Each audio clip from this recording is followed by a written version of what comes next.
Olá, saudações a todas e a todos, bem-vindos a mais um programa Grandes Pensadores do Direito.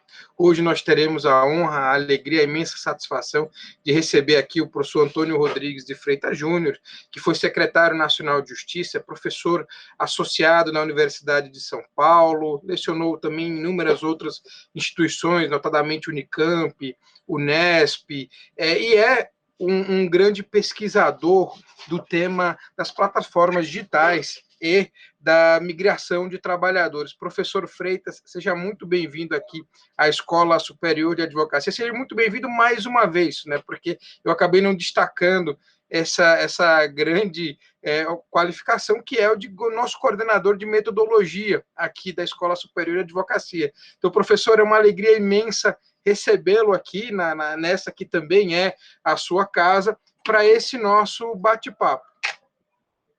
Professor Jorge, a alegria é toda minha, é uma satisfação estar aqui novamente, participando, integrando uma das atividades da ESA, que felizmente conta com o protagonismo da sua gestão, tem sido uma grande retomada, digamos, da ESA com a ESA São Paulo, com as suas tradições, com o seu protagonismo, insisto na expressão, também no campo do debate jurídico e acadêmico. Então, é uma alegria estar aqui, uma vez mais, e vamos lá.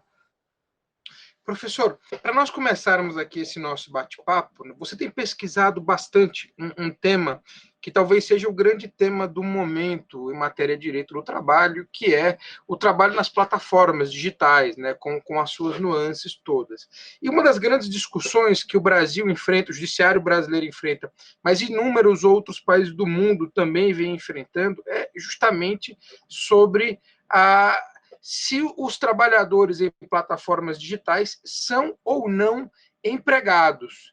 E por isso eu queria começar esse nosso bate-papo lhe perguntando exatamente se, na sua visão, os elementos da relação de emprego se caracterizam na situação dos trabalhadores em plataforma digital, se não se caracterizam ou se podem se caracterizar em situações pontuais e em outras não. Olha, realmente, esse é um debate muito importante, é um debate relevante, atual, e, infelizmente, ele tem sido o grande debate acerca da proteção do trabalho e do trabalhador que é recrutado para prestar serviços sob demanda em plataformas digitais. E por que, infelizmente? Porque eu tenho a convicção de que a resposta a essa questão se dá pelos cânones tradicionais da caracterização do vínculo empregatício do direito do trabalho. Ou seja, se houver qualquer um dos elementos que são característicos do vínculo empregatício, obviamente a subordinação, ela está sempre presente, porque existe uma disparidade de poder muito grande entre a fixação das condições de trabalho e a sujeição do trabalhador às condições fixadas pelas plataformas.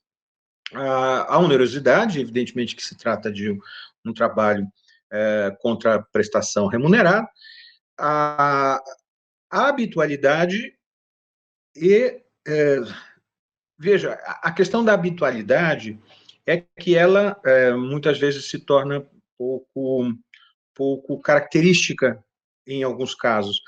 Então, respondendo diretamente à sua questão, eu vejo que na grande maioria dos casos, quando o trabalhador praticamente se ocupa apenas de uma plataforma e presta serviços habitualmente para aquela plataforma, está caracterizado o vínculo empregatício, eu não tenho dúvida disso. Aliás, dia 10 de agosto, nós tivemos a decisão do Tribunal da Califórnia, justamente a terra do Uber, né? E num processo que se iniciou em São Francisco, reconhecendo e proibindo, é uma decisão, é uma tutela específica, proibindo a Uber de classificar os seus empregados, Uber, Lyft, todos os aplicativos, de classificar os seus trabalhadores como o que eles chamam de independent contractor, ou 1099, ou seja, de trabalhadores autônomos. E existe, portanto, essa é uma decisão, evidentemente, sujeita ainda ao escrutínio definitivo de outros tribunais. Não é só na Califórnia, não é só nos Estados Unidos, na Europa, no Brasil, enfim, o mundo inteiro debate essa matéria, e o judiciário está sendo tensionado por essa matéria. Mas, voltando à questão da caracterização do vínculo, eu tenho a impressão e a convicção de que os elementos tradicionais, como eu disse, do vínculo empregatício, quando estiverem presentes, nós temos a caracterização do trabalhador do Uber, da Lyft e outros tantos, a iFood, enfim, dessas plataformas como empregado. Mas também reconheço a possibilidade de que alguns trabalhadores sejam freelancers e usem, enfim, e queiram ser freelancers, inclusive não se reconhecem como empregados. Por isso é que eu acho que nós devemos evitar aquela solução do one fits all, sabe? Aquela coisa de empregado e tem que ser empregado e será caracterizado empregado, entrou pela porta da Uber, é empregado. Ou não é empregado definitivamente, ele é um prestador. Eu acho que, caso a caso, a gente pode e deve examinar as circunstâncias concretas com que se dá a relação. Indiscutivelmente, subordinação existe, e severa subordinação. E é por isso que o direito do trabalho, porque não há outro direito que se ocupe do trabalhador, deve se ocupar da proteção dessa relação, do reequilíbrio de uma relação tão desigual, em que nós temos questões que dizem respeito à privacidade, questões que dizem respeito ao exercício do poder diretivo, inclusive na sua dimensão disciplinar, o poder disciplinar, ou seja, muitos trabalhadores se queixam de ser vítimas de decisões disciplinares, de punições, sem ter sequer o direito de defesa, sem ter sequer o direito de ter voz, sem sequer saber por quê e acusado do quê, em razão de que fato ele foi sancionado. Então, as caixas pretas das plataformas precisam ser abertas, e eu acho que esse é um dos grandes desafios dos poderes públicos, em especial do Poder Judiciário, né? Enfim, é claro que a ausência de uma resposta que dê conta de tudo, digamos assim, de um padrão absoluto, torna a coisa mais difícil. É claro que torna mais difícil. Mas, enfim, a dificuldade não está na plataforma, a dificuldade está no fato de que as relações precárias de trabalho têm sido cada vez mais volumosas e cada vez mais numerosas e cada vez mais multifacetadas.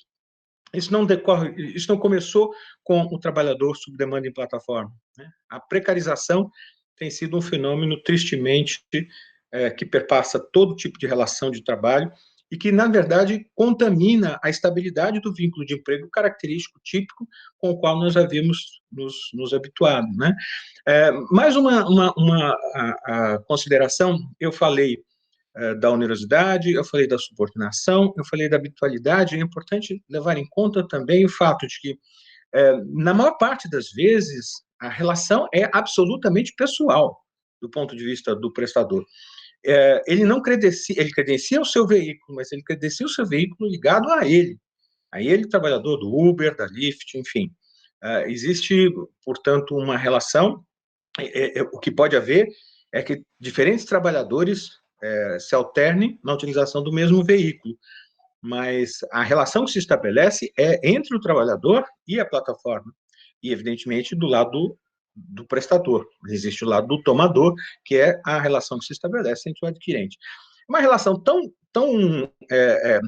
precária, no sentido de tão pouco apta a gerar, produzir direitos, e a sensibilizar, inclusive, o sistema jurídico para se tornar efetivo, que eu vou te contar uma história que eu presenciei e é verdadeiro nesses tempos de pandemia. Eu fui comprar um sanduíche aqui perto de casa e era justamente a hora em que começa a chegar o pessoal dos aplicativos que vêm trabalhar. Eles são chamados por um número de pedidos, eles não são chamados sequer pelo nome.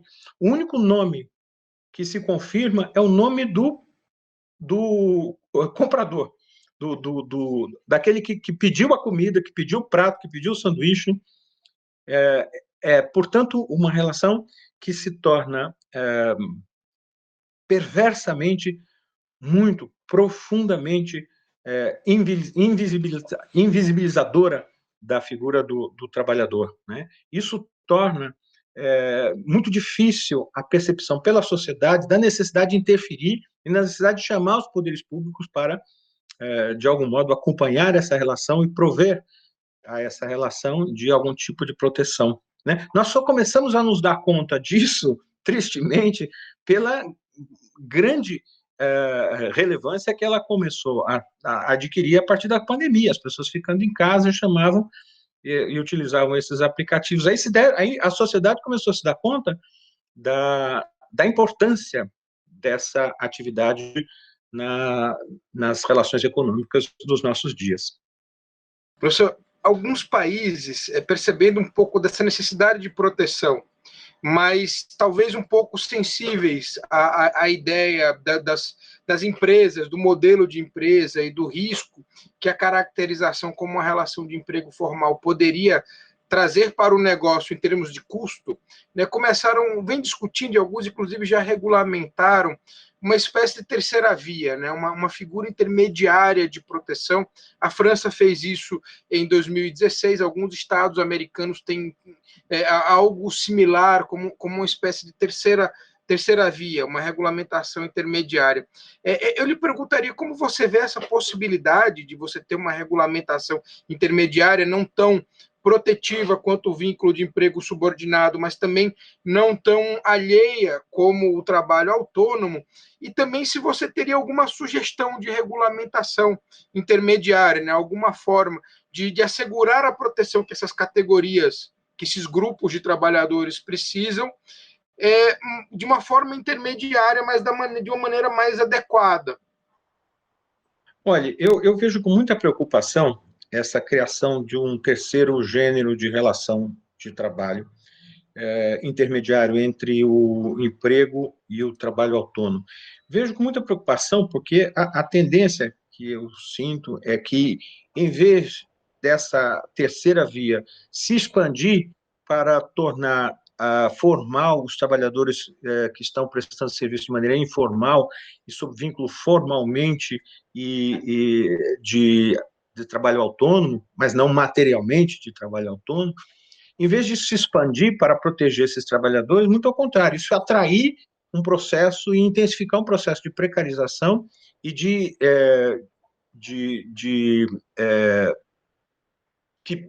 que receba os trabalhadores atualmente formalizados como vínculo de emprego nessa categoria.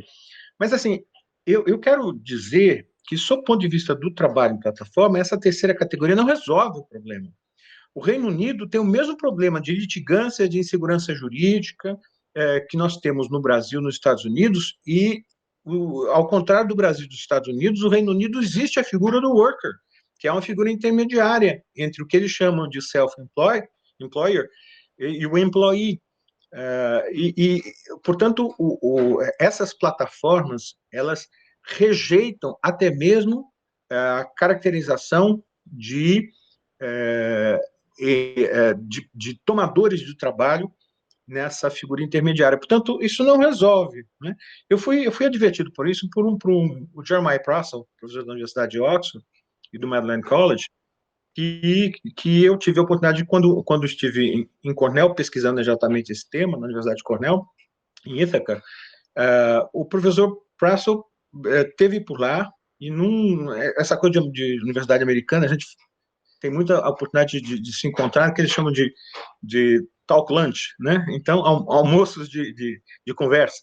E são encontros acadêmicos importantes, e um deles, esse em especial, o Jeremiah Prassel, ele exatamente destacou esse aspecto. Eu fiz exatamente a pergunta que você está me fazendo, professor Jorge, e o que a resposta dele foi essa. Ele falou, olha, eu acho que não, eu acho que é preferível pagar o risco de caracterizar todos como empregados, mas ainda que exista a possibilidade de alguns terem características mais limítrofes, a existência de um regime intermediário de proteção de trabalho não resolve, porque a Uber não aceita, ela não aceita outra coisa, não tem negócio a não ser o trabalho autônomo, né?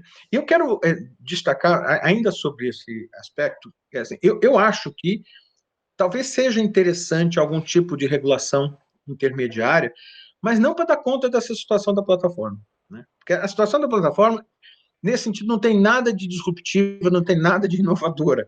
Ela é absolutamente a mesma de qualquer tipo de relação de trabalho, ou seja, há trabalhadores autônomos e há trabalhadores que têm todas, exibem todas as características do vínculo de emprego. E é preciso ter fôlego e musculatura para enfrentar essa questão, né? Não é, inventando um terceiro gênero. Só para concluir, uma inquietação adicional sobre essa história do terceiro gênero. Eu não sou antipático, em princípio, a qualquer possibilidade de qualquer hipótese de regulação intermediária, mas eu sou também muito preocupado com a circunstância que me parece que deve ser levada em conta, não apenas de expansão da precarização, como também o fato de que toda vez que nós saímos daquela clássica dicotomia de empregado ou autônomo, nós ingressamos numa região de difícil visibilidade, difícil regulação. Ou seja, os poderes públicos terão dificuldade de vigiar e interferir na assimetria dessas relações intermediárias. Veja que isso ocorre não só com aqueles que vêm do emprego, mas daqueles que vêm da relação de comércio. É o caso típico do microfranqueado, né, nas suas relações com o franqueador. É uma relação profundamente assimétrica, profundamente desigual. E, evidentemente, que requer do direito uma presença reequilibradora. Agora, isso é difícil, porque nós temos digamos assim, nós temos um nicho jurídico supostamente resolvido para abrigar esse tipo de relação. Então, eu acho que isso deve servir de lição para que a gente tenha muita cautela em pensar nessas soluções intermediárias. Veja que a reforma trabalhista inaugurou uma outra figura, que é aquele do empregado, o tal do que se tornou comum chamar de o hipersuficiente. Veja, a questão não é se essa quantidade de trabalhadores já numerosa, se ela é expressiva ou não. A questão é, no momento em que você quebra um modelo de proteção que está, digamos, consolidado nas instituições, na cultura jurídica, nas práticas, enfim, qualquer contador sabe dar conta de observar as normas trabalhistas do empregado. No momento em que você começa a estabelecer essas figuras, você foge daquilo que é característico da relação de trabalho, da relação de emprego. Professor, eu queria mudar um pouco o foco do nosso bate-papo, para entrar num outro tema que também vem sendo objeto de seus estudos, que é o da migração internacional de trabalhadores, né? Eu queria inaugurar esse novo debate perguntando-lhe de uma forma bem genérica mesmo, como observar a migração de trabalhadores sob o prisma da proteção social ao trabalho. Olha, essa é também uma das grandes questões do nosso tempo. Não é que seja apenas do nosso tempo, mas que no nosso tempo alcança uma grandeza, digamos, de tragédia. O fenômeno migratório, no sentido amplo, assim, ao lado de outras figuras que são características de momentos de grande violência, né, como o do refúgio, da patridia, enfim, esses fenômenos são sinais eloquentes de que vivemos tempos difíceis do ponto de vista da proteção dos direitos humanos em geral e dos direitos humanos de projeção social.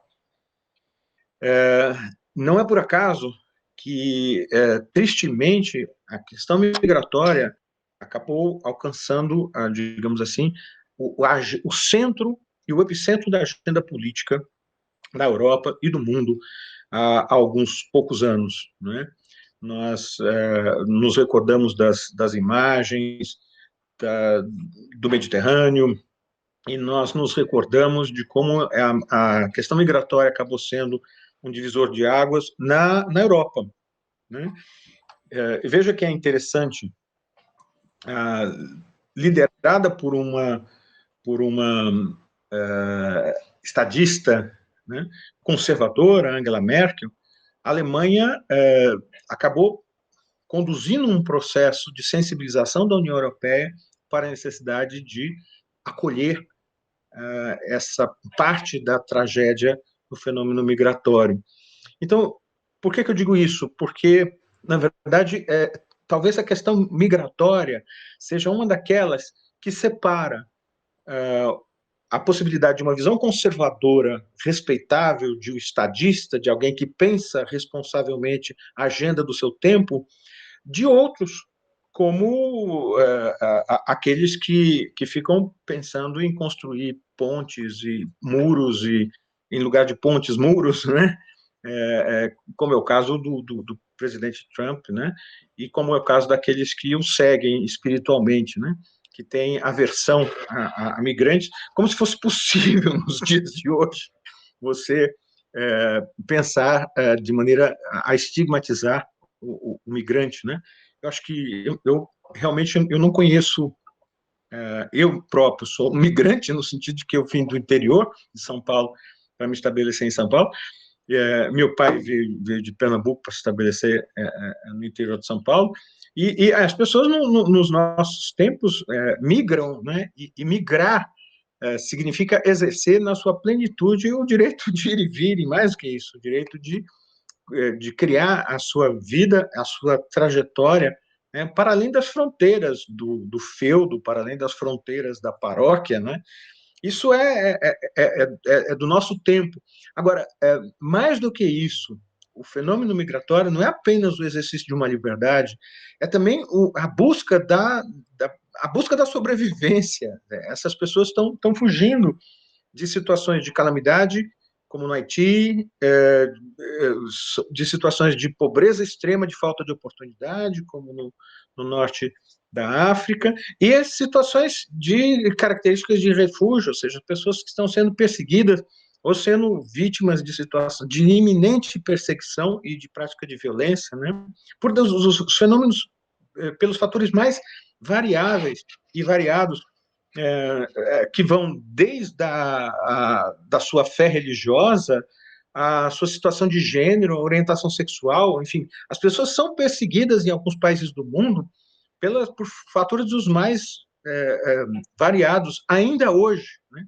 Ainda hoje, a orientação sexual que não seja dominante e binária é crime em países como a Rússia, né? Como a Rússia, não estou falando de um país, digamos, de menor expressão no concerto das nações, não é? Então, essa é uma agenda muito importante, e eu acho que, não, eu tenho a percepção de que é uma agenda que converge a preocupação, a sensibilidade dos direitos humanos com a preocupação dos direitos sociais. Ou seja, não basta apenas acolher, não basta apenas permitir que residam, há necessidade de que o direito, de maneira responsável, de maneira equilibrada, mas não se negue, não interdite o direito das pessoas construírem a sua vida de trabalho e de contribuição para a sociedade em outros países. Professor, a Organização Internacional do Trabalho, ela editou recentemente, aliás, no ano passado, a sua convenção de número 190, depois de algum tempo sem nenhuma atividade normativa, por assim dizer, e com um certo delay, digamos assim, em relação a quando o fenômeno surge, começa a ser estudado de uma forma muito ampla no mundo todo.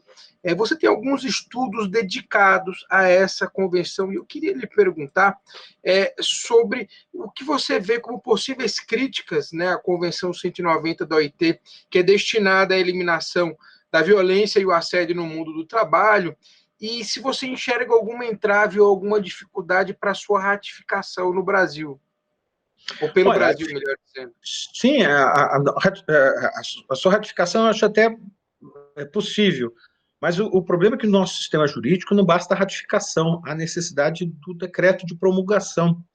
a doutrina jurídica é praticamente unânime no sentido de dizer que este é um requisito indispensável para o início da vigência ou da eficácia, se preferir, desse documento, desse tratado internacional no direito brasileiro. Por que eu chamo a atenção a isso? Porque nós estamos falando, a sua pergunta é acerca da Convenção 190. A Convenção 189, para o Brasil de grande importância, ainda foi ratificada já há alguns anos e até hoje não saiu da Casa Civil o decreto de promulgação, o que é um escárnio, que é uma vergonha para o Brasil. O Brasil deveria dar o exemplo, como dá o Uruguai, o nosso Uruguai, sempre saindo de maneira pioneira na ratificação das convenções da OIT, assim como foi na 189, também foi na 190, foi o primeiro a ratificar, né?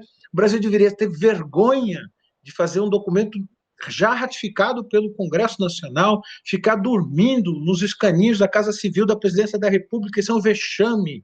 Por que é um vexame? A Convenção 189 trata do trabalho doméstico. O Brasil demorou para ratificar, porque tinha que aprovar uma lei complementar para dar tratamento a certas matérias que são de competência temática, reserva temática da lei complementar. O Brasil produziu essa lei, o Brasil regulamentou, entretanto, o Brasil não promulgou o decreto de ratificação da Convenção 189, que trata de trabalho doméstico. Porque isso é vergonhoso para o Brasil. Isso é importante destacar.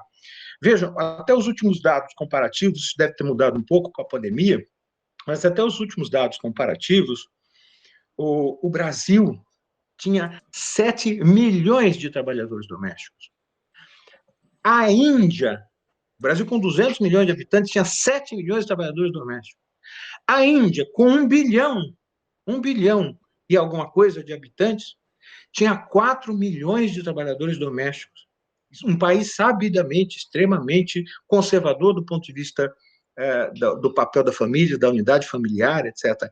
A Índia, afora o Brasil e a Índia, o trabalho doméstico é um problema de direito migratório, para vocês terem uma ideia, porque na maior parte dos países não existe essa figura. O Brasil tem 7, teve 7 milhões de trabalhadores domésticos. Não é possível se furtar, se negar, sonegar proteção social a um segmento tão numeroso, tão expressivo de trabalhadores como o do Brasil. O Brasil é um case internacional. Eu tive apresentando um trabalho sobre a Convenção 189 na Conferência de Trabalho Decente, acho que na terceira ou quarta, em Genebra, no OIT, e eu me lembro todos os 3 ou 4, as 3 ou 4 mesas que tinham dedicadas ao tema, todas elas têm um recorte, um viés de questão de gênero, questão de imigração e trabalho doméstico. O Brasil tem as duas coisas, mas o Brasil é essencialmente um fenômeno que foge dessa curva de gênero e migração. O trabalho doméstico no Brasil tem grandezas extremamente exponenciais.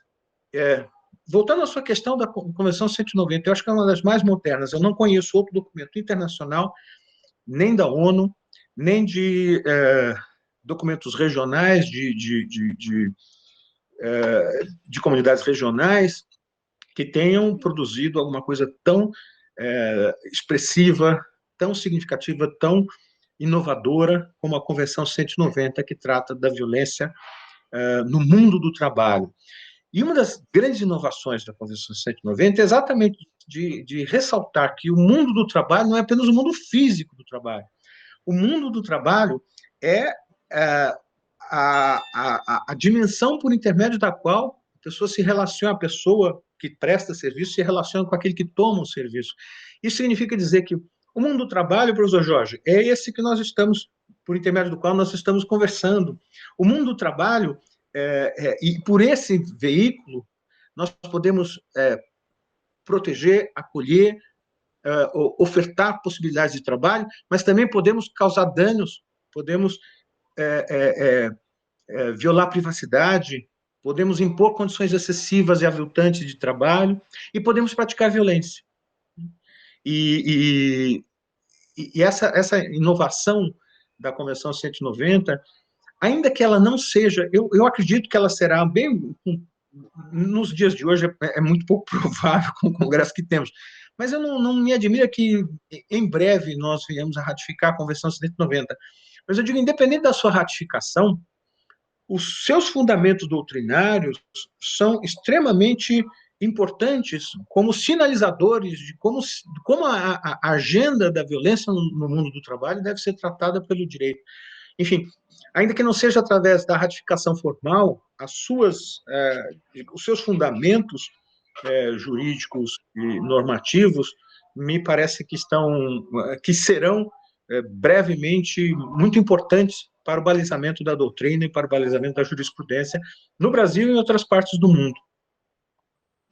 Professor, se tivermos tempo para mais uma última pergunta, né, ainda dentro dessa esfera de regulamentação da Organização Internacional do Trabalho, né, do que a gente chama de direito internacional do trabalho, que o senhor conhece tão bem, eu gostaria de fazer um questionamento relacionado com o futuro do trabalho no Brasil, bem diretamente. Né? Nós passamos por uma série de reformas muito controversas, né, que de uma certa maneira desfiguraram, mudaram substancialmente a consolidação das leis do trabalho. Né? Nós temos um governo hoje que claramente não é muito simpático, né, a ideia de proteção social, aliás, mesmo passado a pandemia, insiste com modelos cada vez mais flexíveis para tentar ajudar, de alguma forma, o crescimento econômico do país e impulsionar a criação de novos postos de trabalho.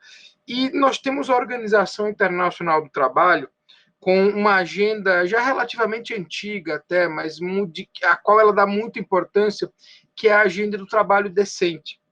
Eu lhe perguntaria de que maneira, né, nós podemos utilizar essa perspectiva da Organização Internacional do Trabalho para o trabalho decente, para nortear o nosso quadro regulatório aqui no Brasil. Ela é muito importante, a agenda do trabalho decente. Só recapitulando um pouco por que ela apareceu. Em 1998, o belga Hansen, à época diretor-geral da OIT, produziu a chamada Declaração dos Direitos Fundamentais. Né? Essa Declaração dos Direitos Fundamentais do Trabalho, da OIT, ela indicou 4 princípios fundamentais e 8, naquela época 7, mas enfim, 8 convenções que se referem respectivamente a cada um desses 4 princípios. E ele foi muito criticado por isso, foi acidamente criticado pela comunidade jurídica laboral internacional, pelo fato de que, sob o argumento de que seria reduzir, digamos assim, o escopo regulatório da OIT a apenas 4 princípios. A partir de então, Samovia, que foi o diretor que o sucedeu, foi um dos mais longevos, chileno, o primeiro diretor-geral da OIT da América Latina, fora do eixo norte-norte, não é? Ele começou a desenvolver estudos no sentido de estabelecer marcadores de efetividade de direitos. Porque o que acontece? A percepção do Hansen anterior era parcialmente correta, no sentido de que a OIT já havia produzido muita norma, muitas convenções, e o grande desafio não era para a OIT, e o principal desafio não era a produzir mais normas, mas fazer com que as normas já produzidas se tornassem efetivas, que fossem objeto de um acompanhamento e que esse acompanhamento tivesse aderência na comunidade juslaboral de todos os países integrantes da OIT. Enfim, mas também os críticos de Hansen perceberam o fato de que, se nós ficarmos apenas nos princípios fundamentais, né, nós não vamos lidar com a importância enfim, nem tudo que é proteção laboral é core labor protection, né, no sentido de proteção de direitos fundamentais. E a OIT foi muito além de proteger apenas direitos fundamentais. O desafio da agenda do trabalho decente é exatamente a de identificar marcadores de efetivação desses direitos, né? Que não ficasse passam pelos princípios fundamentais, claro, são nucleados em torno dos princípios fundamentais, mas não se restringem aos princípios fundamentais da Declaração de 1998 e passam digamos assim, e perpassam por outras pautas importantes na proteção laboral. Agora, eu quero destacar que é importante a gente levar em conta o fato de que a OIT fala não apenas desses marcadores do trabalho decente, né, digamos assim, desse direcionamento para expandir a efetivação dos direitos sociais que ela contempla nas suas normas, mas também o fato de que a OIT associa as estratégias de efetivação dos direitos do trabalho decente, né, à chamada agenda do diálogo social. Né? É importante ter isso presente, porque a OIT, centenário OIT, né, no ano passado fez 100 anos, a OIT ela é toda estruturada no princípio do tripartismo. Então, a própria Constituição da OIT tem como premissa o reconhecimento da liberdade sindical, né? A liberdade sindical, portanto, é um princípio fundamental entre aqueles, é um daqueles que constam da Declaração de 98, mas é mais do que isso. É algo estruturante da proteção social do século XX e do século XXI, na perspectiva da OIT. Então, veja, não é possível dissociar nenhum tipo de norma jurídica internacional do diálogo social. E o que é o diálogo social? É a exigência de qualquer iniciativa normativa no campo do trabalho, pelos Estados nacionais, seja precedida da interlocução com grandes atores sociais, ou seja, com os grandes protagonistas, né? Com os protagonistas sociais, as lideranças empresariais e as lideranças sindicais. Né? O sindicato é um parceiro necessário na construção de qualquer iniciativa normativa no campo das relações do trabalho, na perspectiva do OIT. E aqui a gente volta à questão do nosso governo. Né? O nosso presidente, um pouco antes de tomar posse, fez uma das suas retumbantes declarações, dizendo que, como ele não foi apoiado por nenhuma central sindical, ele não queria conversa com nenhuma central sindical. Como se a agenda do presidente da República fosse a extensão da agenda do seu compadrio, né? É isso aqui. Então, na verdade, o que a gente está vivendo hoje é do ponto de vista da política econômica, é o capitalismo do compadrio mesmo, né? O crony capitalism, né? E do ponto de vista da agenda política, é a política do compadrio. Quer dizer, tristemente, a ineficiência desse governo em todas as áreas é que fez com que ele passasse a se tornar sensível a justamente a crítica que ele tanto fez, que era a velha política do compadrio, a velha política do toma lá da cá, a velha política, né? Isso para evitar que os seus poucos digamos, cacifes de gestão acabem se extinguindo mais rápido do que a gente imagina e eles próprios desejam. Vejam, são tempos difíceis. Esses tempos difíceis ocorrem no Brasil, ocorrem em outros países, e para não falar dos Estados Unidos, falando mais da Hungria, e a gente vê mesmo isso se... E isso não é um fenômeno apenas de esquerda ou de direita, isso é um fenômeno de descompromisso com a democracia, de descompromisso com as regras do jogo. Vejam que isso ocorre, enfim, em maior ou menor medida, em diversos países e diversas orientações políticas. A Venezuela está aí, infelizmente, para nos dar o exemplo também dessa dificuldade, digamos assim, do momento pelo qual a gente passa. Mas, como isso é um momento, né, a gente acredita que isso será logo superado. E a sociedade brasileira, o direito, né, retome o seu caminho de civilidade e, sobretudo, de repactuação. Né? O que nós precisamos no Brasil, do ponto de vista do direito, é repactuar a sociedade. Não é possível imaginar que a sociedade possa se reproduzir e decidir e deliberar politicamente como se fosse um jogo de soma zero. Né? O jogo da política não é o jogo das convicções, voltando ao velho Weber, né? Da ética das convicções. Né? A ética das convicções é a ética da fé, é a ética da ideologia, é a ética enfim, dos princípios. A ética da política, especialmente na democracia, é a ética da tolerância, ética da composição, ética da composição política, ética do soma-soma. Né? Isso do ganha-ganha. E para isso precisa ter habilidade política. Né? Isso não é eu prendo e arrebento, nem ficar brincando de dar tirinho, quer dizer, isso é coisa séria, porque requer habilidade, requer escrutínio, requer preparo político, requer legitimidade, autoridade política de estadista.